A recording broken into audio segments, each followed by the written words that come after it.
few days ago before lockdown, I was lucky enough to walk with friends on the Mendip Hills. The Mendips offer such a varied landscape, from forest to open moorland. We started our circular walk at Burrington Combe and soon headed into the open moorland. A hare ran out from the gorse, causing us to stop and just to watch. As we climbed higher, the shadows of the wild ponies danced on the edge of the horizon. At the highest point, the hues of green flowed into the murky grey Bristol Channel. Standing up high, we pointed out places that were familiar to us. Porter's Head in the distance, Flaptome and Steephome, and Weston-super-Mare. It's truly breathtaking. It brought an immense feeling of joy and freedom, an escape from the news that seemed to cast dark, long shadows, an uncertainty that dominated conversations, and a feeling of unknown.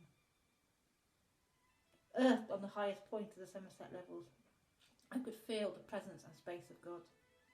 The view was limitless. God is everywhere. There are no edges or limits to God's presence, nor are there places where God is absent. God is all-knowing. God is infinite. The connected energy that comes from this landscape pushes me to want to walk more, to explore, to climb higher, and to look harder into the landscape that surrounds me. Obviously, this view is not available to all. Even those fit enough to mirror our walk would not be guaranteed the same view. The view changes throughout the seasons and alters with the weather and the time of day. But what if, just what if, we could expand that view so others might see it too? See and feel the same landscape that inspired and surrounded me. That's exactly what the gardener does. This inspiration is nothing new and has been practiced for centuries. The Asian concept of Shakkei is very simple. The gardener uses their surroundings to expand the view. Shakkei requires the presence of an object to be captured alive as borrowed scenery, i.e. the view of a distant mountain. The designer edits the view to reveal only the features he wishes to show, and the borrowed scenery is linked and reflects the foreground of the garden. How exciting is that? Using what surrounds us to focus on what's in front of us. What we already have. What's already in place. The gifts that God has given to us. To pull the eye outwards and look beyond what we normally see. The challenge is to make full use of what we have. Looking at ways to incorporate the landscape that surrounds our everyday. When we look further, we find space. We see views we've never seen and mountains we've yet to climb. When we keep looking beyond our horizons, we find God at work in the community. Instantaneously, everything gets brighter and bigger.